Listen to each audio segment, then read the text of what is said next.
Joshua comes to the end of his life and is ready to give his farewell message to the people. They spent 40 years as a nation waiting to occupy this land. Then they spent 7 years fighting battles and defeating armies so that they could take possession of it. And then they spent a number of years driving out the inhabitants and setting up the cities that God had long promised and now provided for them.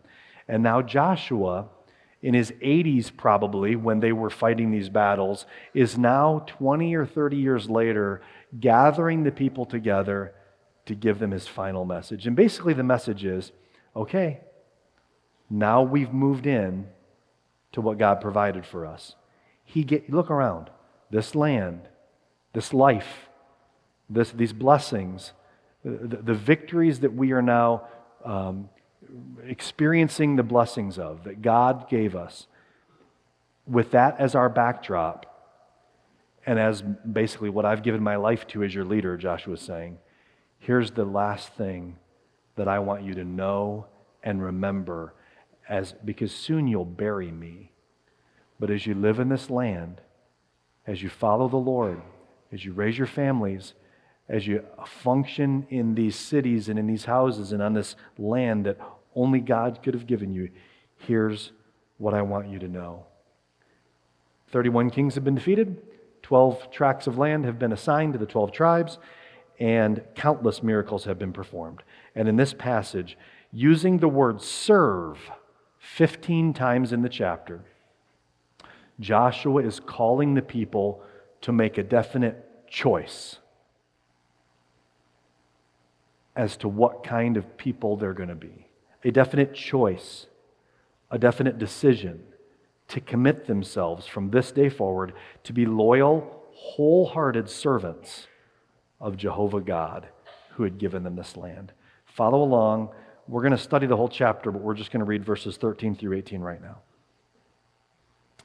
In verses 1 through 12, Joshua basically says, "Thus saith the Lord, I have done all this for you." And then he comes to verse 13 and he says, I, speaking of the Lord, I have given you a land for which you did not labor, and cities which you built not, and you dwell in them. Of the vineyards and olive yards which you planted not, do you eat? He's been speaking for God in verses 2 through 13. And now in verse 14, Joshua speaks for himself. And he says, now therefore, because of all that God has done for you, fear the Lord and serve Him in sincerity and in truth. And put away the gods, that is the false idols, which your fathers served on the other side of the flood, the other side of the Euphrates River, and in Egypt, and serve ye the Lord. And if it seems evil or a poor choice for you to serve the Lord, choose you this day whom you will serve, whether the gods which your fathers served that were on the other side of the flood, or the gods of the Amorites in whose land you now dwell. But as for me and my house, we will serve the Lord. It just feels like that verse right there deserved to be said out loud by the people of God. The second half of the verse. Ready? But as for me and my house, we will serve the Lord. And the people answered and said, God forbid that we should forsake the Lord to serve other gods. For the Lord our God, He it is that brought us up and our fathers out of the land of Egypt from the house of bondage, and which did those great signs in our sight, and preserved us in all the way wherein we went, and among all the people through whom we passed. And the Lord drove out from before us all the people, even the Amorites, which dwelt in the land. Therefore, will we also serve the Lord, for He is our God. Joshua knew, as he prepared to bid farewell to the people of Israel, that it would be easy for them, now that all the battles were over, and now that all the victories were won, and now that they've settled into their new digs, it would be easy to become complacent, careless, and lazy toward their dependent relationship with God. their faith is no longer having to be stretched quite as far. The miracle-filled moments in which God intervened miraculously and parted waters or held the sun still or threw down hailstones from heaven are now behind them. And there will be a tendency to begin taking the Lord and His work on their behalf for granted. And it is the same danger for Christians today to take things like the cross of Calvary, the resurrection of Jesus, and His abundant blessings in our lives for granted because they're behind us and we have settled into maybe a comfortable state as a people. We're not having to call down miracles or look for God to snatch victory from the jaws of defeat in dramatic moments requiring miracles. And so these miracles are behind us in some ways when it comes to what God has done for us. And we are now experiencing the blessings of them. And a sense of entitlement can settle over the people of God. And that's why Joshua 24 is really good for us. Because there's a threefold call to serve the Lord. And when he says serve the Lord, he means so much more than just labor. When we use the word around here to say, we'd like you to get involved and serve the Lord in some way at Bible Baptist Church, we're talking about playing an instrument or serving as an usher or cleaning the bathrooms or mowing the lawn or helping set up chairs or sing or teach Sunday school or work in the nursery. Those are ways we serve. But the word that Joshua is using, if you study the context throughout the Old Testament, it's a wide, all-encompassing, life-consuming dedication to God. And that's what he's calling us to choose, to make a definite choice. This doesn't happen passively or naturally or automatically. This requires a definite exercise of the individual's will to live this kind of a dedicated life. Choose to serve the Lord. First of all, we're dividing the chapter into thirds. In the first 14 verses, he's saying, choose to serve the Lord because of what he's done. I mean, that's pretty basic. Think about what he's done for you. And so what he does in verses 2 through 13, he goes back 500 years. And he says, back when Abraham and his parents lived a long way from here, they were pagan idolaters. And God called him to leave those pagan gods. And he told him he would make a nation of him. He would give a land to him. And through him would all the nations of the earth be blessed. Genesis 12, 1 through 3. And now you're seeing the first two of those promises fulfilled around you with your very eyes. He's made a nation of that man. And he's given that man's nation and family a land. Don't forget that. Don't take this for granted. Where you came from. Pagans living far from here who God brought to himself and gave them the privilege of having a relationship with the God who created them and would bless them. And then he said, don't forget we were slaves. Just a number of generations ago, we were slaves in Egypt under the iron fist of Pharaoh and the Egyptians, and God miraculously defeated the mightiest army in the world and parted the waters of the Red Sea and drowned Pharaoh's army. And then don't forget that even though your fathers, your immediate generation before you, were so filled with doubt and fear and faithless that they didn't believe the Lord, and so they stayed in the wilderness for 40 years. And look at how he sustained us. He defeated Balak, and he defeated Og and Bashan, and he defeated these kings who threatened us, and he sustained us with quail from heaven and manna from every morning and water from the rock. Don't forget what God did for us. After all he's done for us, serving him alone with our whole lives, turning our back on every other kind of a deity or object of worship is surely what he's worthy of. In verse 2 he says, thus saith the Lord, thus says the Lord, and then he goes through this list in verses 2 through 13, which you should read later. And 16 times in those verses, God says, I did this, and I did this, and I did this, and I did this. And sometimes it is maybe our cultural instincts to say, well, I've provided this life for me. My good decisions have led me to this place of blessing. My hard work has led me to this place of blessing. Let us not dare believe we are self-made people who have earned the blessings we enjoy for ourselves.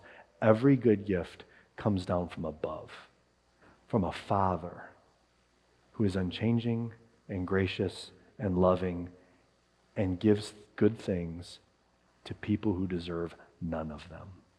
That keeps us humble and thankful as opposed to entitled and proud. We are not self-made.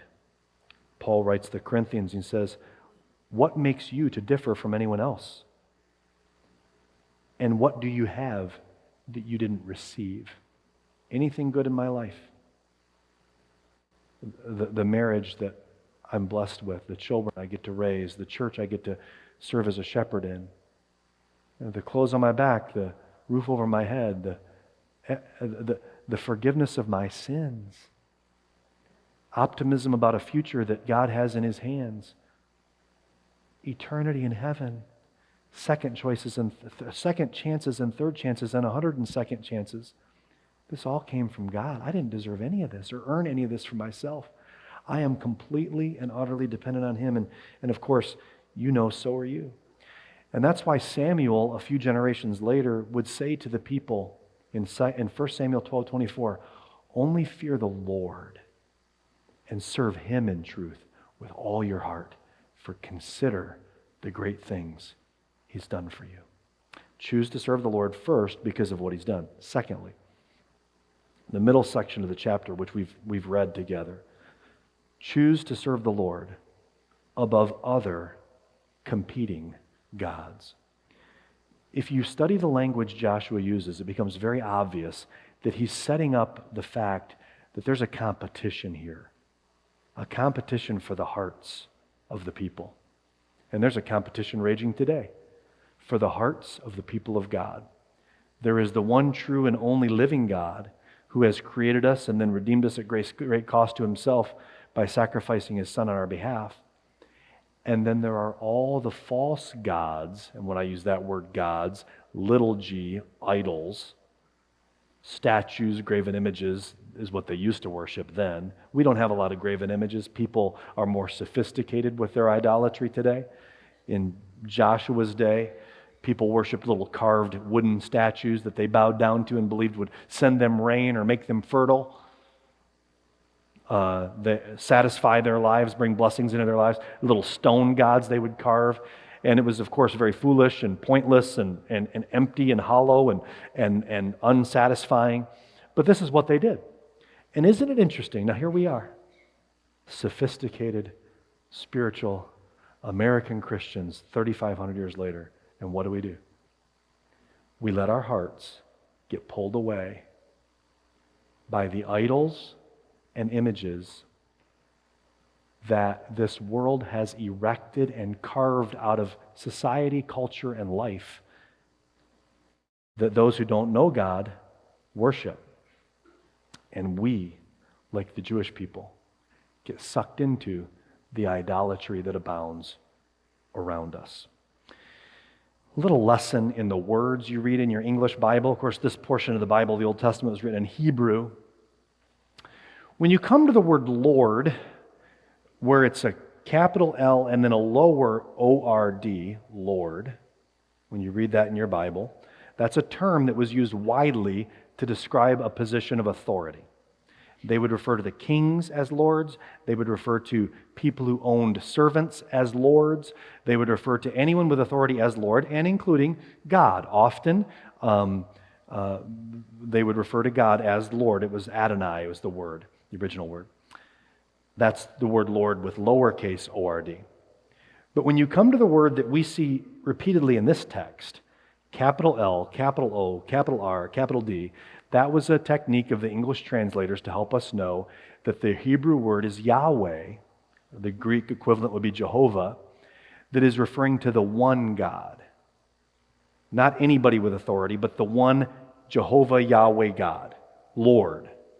So Elijah tells the people with the prophets of Baal on Mount Carmel, he says, if the Lord, capital L-O-R-D, is God, then worship Him. But if Baal is God, then worship him. So, and that brings us to the word God. The word God is also a title, kind of like the word president or principal or governor. It's the word God is a title word. It could refer to just about any kind of a deity that's worshipped. It refers to a deity being worshipped. And so that's why, again, when the English translators gave us our Bible, they use capital G and then O-D when the context says we're talking about our God, the living God who created us and who gave us the Bible. Capital G, lower O, lower D. When it's lower G, as it is repeatedly in this passage, it's idols. So you can make an idol, you can take an idol, a statue, and you can call it a god. That doesn't make it the creator, doesn't make it divine, but it's something that is worshipped, and that's what that word God means. But when it's got a capital G, we're talking about the one and only, who is really real, the living God, the creator God of the Jews and of the Christians, Jehovah, the God who gave us the Bible. Why do I labor to make that point here? Because you can't really digest what Joshua is saying here without understanding that he's saying, hey, Israel, there's a lot of things that people worship, a lot of gods, lower G, that people worship. But you need to choose who your God's going to be. As for me and my house, we will serve Yahweh. Capital L-O-R-D. We will serve Yahweh. Joshua knows these people all too well. And he knows that even though Yahweh has been the one who held the sun still while they battered the Canaanites, who fired hail down from heaven to defeat the enemy armies who were trying to kill them, who parted the Jordan River and a generation earlier had parted the Red Sea and drowned Pharaoh's army. This is the God who had created them, called them, forgiven their sin, given them a land, promised them a heritage, and he's saying, don't serve other deities. Verse 14, put away the gods which your fathers served on the other side of the Euphrates. Don't worship those idols that Abraham and his family worshipped before God called him to follow him. And in Egypt, he said, don't worship those gods that the Egyptians worshipped just 50 years ago when we were slaves.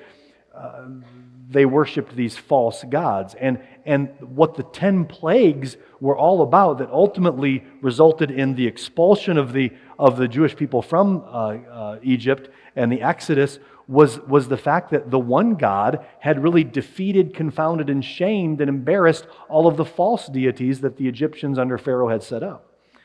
And he said, don't serve those gods. He says, and these Canaanite gods, the idols that these people worshipped and they prayed to, we prayed to our God, they prayed to their God, and whose army won?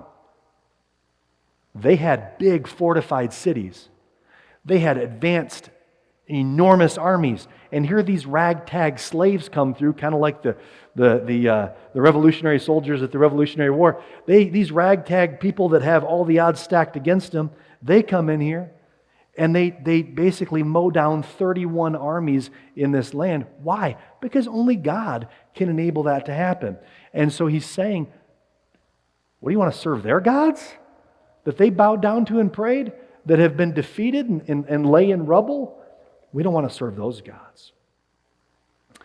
And of course, the message to the modern Christian, people like us, who are studying and trying to apply Joshua 24 to their lives is obvious.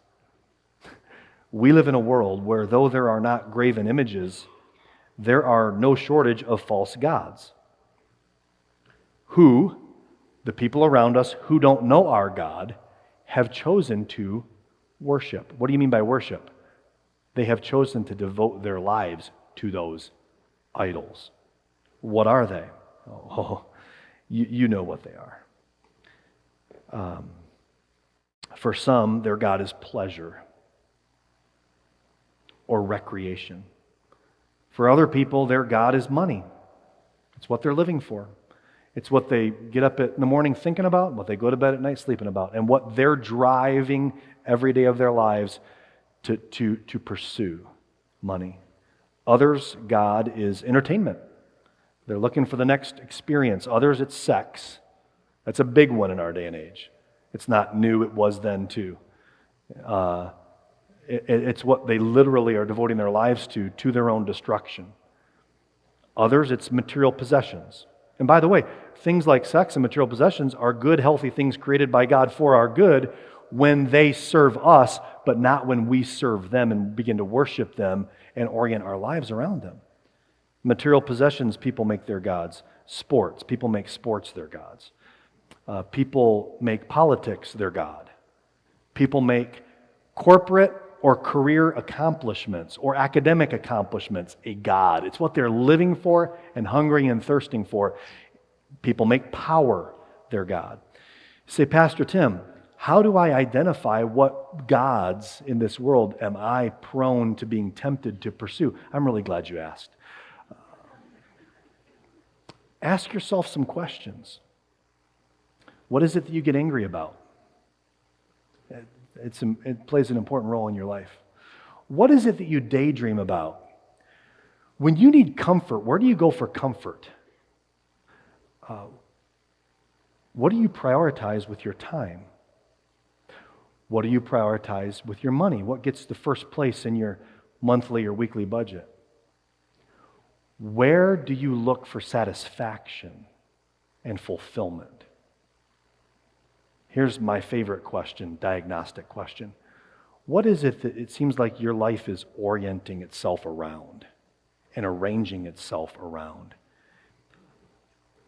The believer who's maturing in their faith is able to say to the answer to those questions, I think it's God. I think it's Jesus. Through prayer and through the Word and through the ministry of His church and through my walk with Him, He's what I think about. He's where I go. He's what I'm pursuing. He's what I'm trying to arrange my life around. We need to really understand this biblical metaphor of idols. It's a powerful tool for your spiritual health and growth and your well-being spiritually and your whole life. What are idols? What are idols? Idols are things that promise us something if we pursue them. Same with God. God is someone who promises us some things if we pursue Him. Idols are something that we are drawn toward because of what we think they will do for us, the fulfillment that we think they will bring. And what we find out with every false god is that we're not fulfilled even though we've been chasing it for a while and with a lot of energy. And what do? Instead of wising up and saying, God, I'm sorry I was chasing that, we either switch idols or we pursue that one even more deeply. And you know this, especially if you've suffered with substance abuse, drugs and alcohol, or pornography addiction, you know how that you end up getting sucked further into this idolatry, looking for the satisfaction that you're no longer getting from this idol you've been pursuing. And I think it's really, really instructive that Joshua uses the word serve to describe this. Because what do people do with their idols? They serve them. Things that are worshipped demand sacrifice. And I will tell you this, the living God, He demands sacrifice, but He's the only one who became the sacrifice Himself through the work of His Son on the cross. No other idol is going to do that for you. In the case of our personal idols, the sacrifice almost always inevitably falls to us. We have to give it more time. We have to give it more attention. We have to lose more sleep for it, for this idol that we are pursuing. And God will put you in places where you're forced to do the key word of today's sermon. Choose. Every day of your life and every week of your life, you get to choose who gets this place in your life. And my encouragement to you is, and Joshua's message to Israel was, Don't let anything crowd the place in your life, that central, all-consuming place that only the God who created you and has redeemed you is worthy of.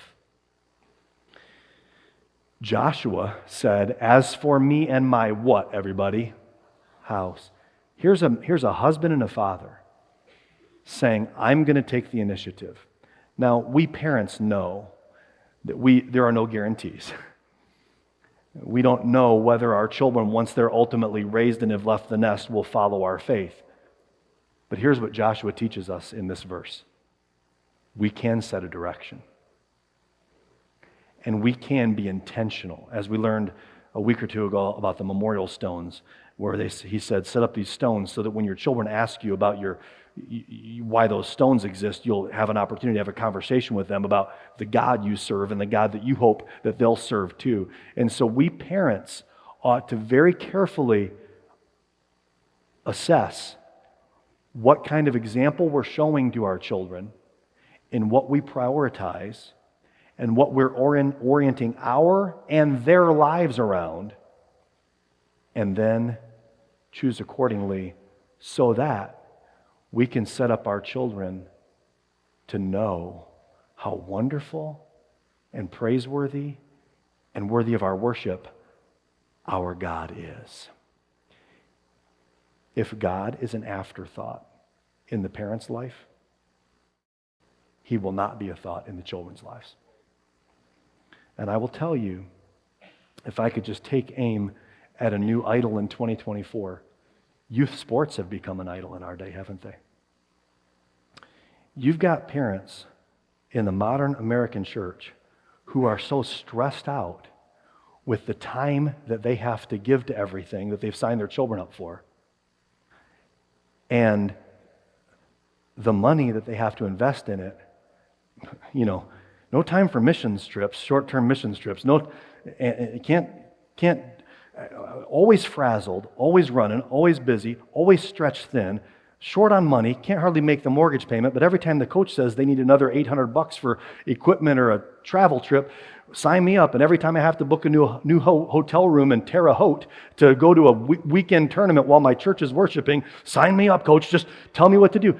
You got literally American families who are enjoying the blessings of God, who have churches like this to attend, and I don't have anybody in my mind. And if you went to Terre Haute, I'm sorry, I didn't know. But listen, please. You think about this in all areas of life. I'm just using one example. You think about the words Joshua used, and you think about the way he describes how worship works. You're devoting yourself to it. You're giving it your money. You're giving it your days. You're giving it your life. You're telling your children, come on. And I'm telling you, it used to be easier in America because less things were competing, where that's what the family did to church. They said, let's get to church, kids. Let's get out of the house and get our clothes together and find your Bibles now. Time to worship the Lord. That's what we do on Sundays. And now what you've got people doing is, do you have your backpack packed? And do you have your duffel bag? And do you have your pads? And do you have your cleats? And did we sign the forms? And did we do the release? And have we written our check to put in the offering plate at the league yet? And it's just like this overwhelmed thing where the pendulum has shifted and this idol has taken up the central place in people's lives for 5 or 10 years, which are the years when their kids' hearts are most formed. And if you ask the kids, hey, what's important to your family? Jesus isn't the number one answer. And I am not going to be a legalist. So please, I got some parents whose kids are great athletes looking at me like, Tim, you got me in your crosshairs now, don't you? No, I don't.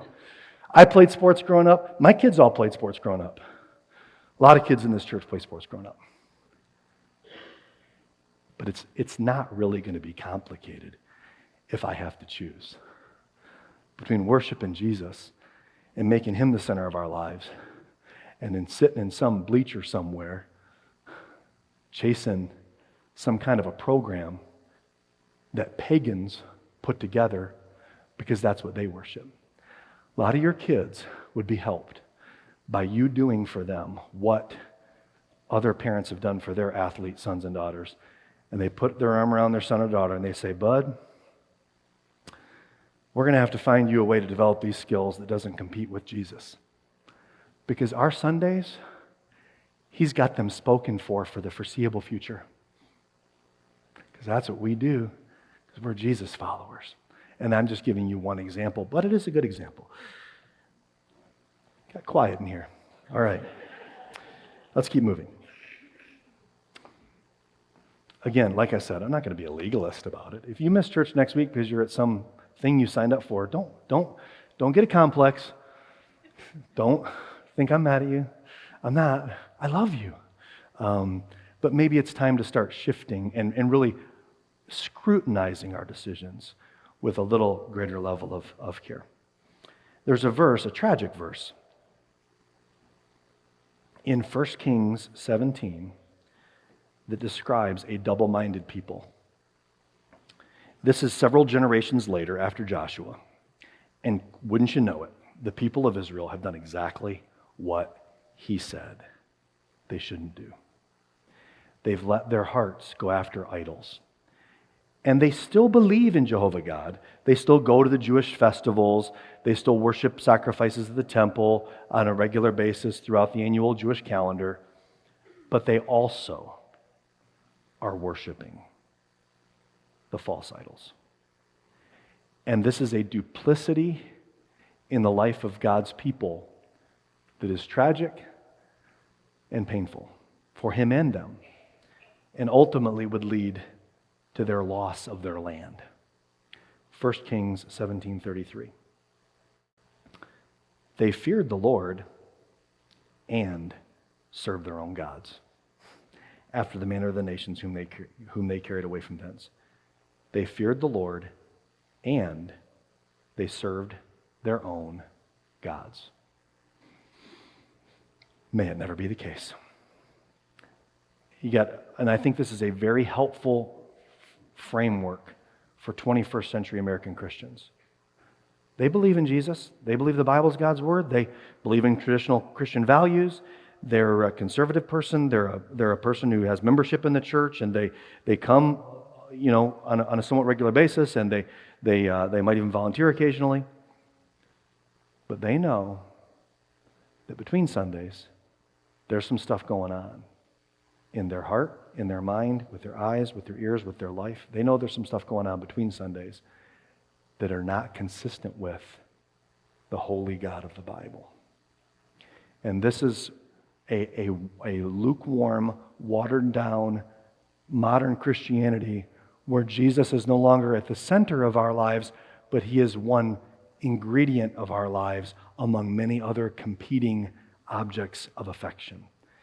And may it never be the case. I wanted us to think of this. I thought it was so timely when we move into this new home and we start welcoming newcomers and we think about where we've come from and where we're at and where we're headed as a church. Let us be a church comprised of men and women whose hearts are fully devoted to the Lord, 24/7, 365.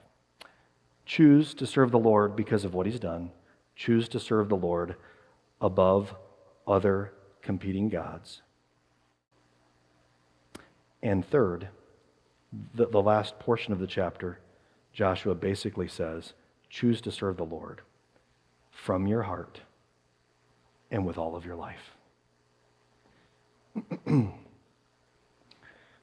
If getting rid of the idols is sort of the negative piece of this, serving the Lord from your heart with all of your life is the positive piece of this. It's basically saying, all right, I'm going to go all in on a heart pursuit of Jesus. With his word and with prayer and with his ways for my life. I'm done riding the fence. I'm done having Jesus as just a part of my life. I want to serve, honor. Fear is used here. The word fear, I've told you before, means not to be scared of God, but to give him holy reverence and awe. It means to take God seriously and to realize the grandeur and the holiness and the righteousness that he is.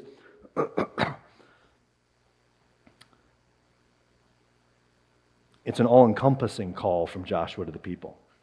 And he even says something that sounds actually really untrue. After in verse number 18 they say, all right, Joshua, because of all he's done for us, we will serve the Lord. And here's what he says to in the next verse. You can't. What? This is in verse 19. Joshua said to them, you can't serve the Lord.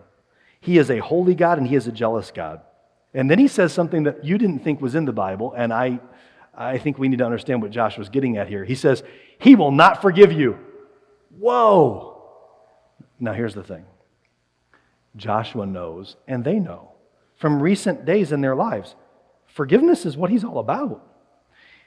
Scripture over and again, Old and New Testaments, describe him as a God who delights in mercy, who loves to forgive sin. But here's Joshua's point. He forgives sin that is genuinely repented of. He's not interested in lip service. He's not interested in phony repentance that says, oh yeah, a lot of people think, oh yeah, I prayed a prayer, I filled out a card, I said a prayer, I'm in, I got my get out of jail free card, I'm good. But there's no, Jesus is their Savior, they think, but He's not their Lord. And actually, if He's not Lord of all, He's not Lord at all. What Joshua's getting at here is, he knows these people. And he knows that they have said before they'd obey the Lord and they haven't. And what he's getting at is, the way you rebels act, He's not going to forgive you because He's holy and just. In other words, He sees past your words and He's asking you for a wholehearted dedication. He's not going to tolerate hypocrisy. He's holy. He's jealous. He's not looking for empty words and a commitment that won't be kept. You hear the words of Jesus, and they sound similar, because Jesus says, if anyone wants to follow me, let him pick up his roots, take up his cross, and follow me. Deny himself, take up his cross, rearrange his life, and follow me. That's the call of Christian salvation, the call of Christian discipleship is Jesus isn't just handing out free get out of jail free cards. Jesus is calling people to make Him their Lord and follow Him with their lives. Pastor Tim, can you be saved and still be living out of bounds with Jesus? Yes, it's possible, but why would we even want to know if that's possible? Because it's certainly not what He's called us to. What He's designed for us, and the only option He's given us, is wholehearted devotion that puts Him at the center of our lives. And Joshua tells these people, if you say this today, and then you stop following Him later, He's going to take you out of this land. And the good that He did for you is going to all be rewound and undone, and you'll find yourselves living somewhere else one day. And you want to know what, to these people's credit? They stood by their word. The generation, the rest of the chapter tells us, the generation that knew Joshua and that knew what God had done for them never turned back on the Lord. Good. But we also know the sad history of Israel, don't we? That generations later, they were always in and out, and ultimately, a few hundred years later, it led to their expulsion from the land as they were taken captive, first by the Assyrians and then by the Babylonians. Because God takes sin seriously, God doesn't cohabitate with sin and with evil and with idolatry. He won't be one of many. Joshua calls these people to serve the Lord. So he says, you can't. God's holy, God's just. And so then they say to him a second time, we will put those gods away. And again, to their credit, they meant it. We will put those gods away, and we will serve the Lord. And he says, all right. He says, I'm calling you now as a witness to yourself. You've heard what you've said, and I'm going to hold you to it. And they say a third time, all right, we will do it. And he leads them into a covenant. And I want you to see the words that are used in verse 23. Now therefore put away the strange gods which are among you. And look at the next three words there, because they're a key to understanding the Christian life. Incline your heart to the Lord. Incline your heart to the Lord. The word incline is a beautiful word. It means to bend toward. to turn toward, or to stretch toward. Incline your heart. This is where the Christian life begins. Your heart pursuing, stretching, turning in faith and repentance, being changed and shaped by the direction it's headed, not after a false idol, but after the God who created you, loves you, has a wonderful plan for an obedient life that you would follow him in, and longs to bless you in the place of his blessing. What would it look like for you to take the next step of inclining your heart to the Lord? One of my greatest joys in life is walking alongside of people who are making progress in their spiritual lives. It's what gets me up every day. It's just seeing people come to know the Lord as their Savior and to begin growing in their relationship with him, and then cooperating with him as he changes their life from the inside out. It's not an outside-in thing where I get in front of some believer and say, hey, sign up for this checklist, and let's get on the assembly line here and get stamped into the mold of a Christian. No, it's not that. It's this beautiful, organic, inside-out transformation created by the Holy Spirit as someone comes to know his word and long to please him to a greater degree. And it's a beautiful thing. It's happening in all kinds of lives all over our church.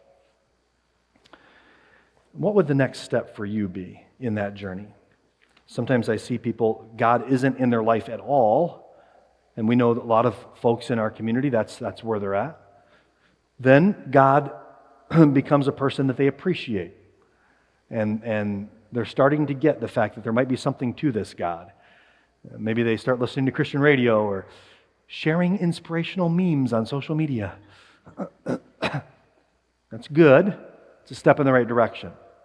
The next step might be, okay, I've established a relationship with him through salvation. Some of you, that's the decision you should make today.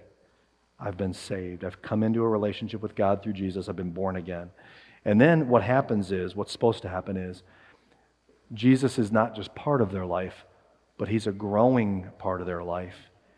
And he's growing in their affection for him, and their gratitude for him, and their resulting devotion to him is growing so large that it pushes everything else out to the periphery of their priorities, their thoughts, their passions, their wishes.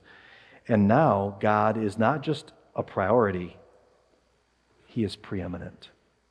And everything in your life arranges itself around him and under him. He has no rivals.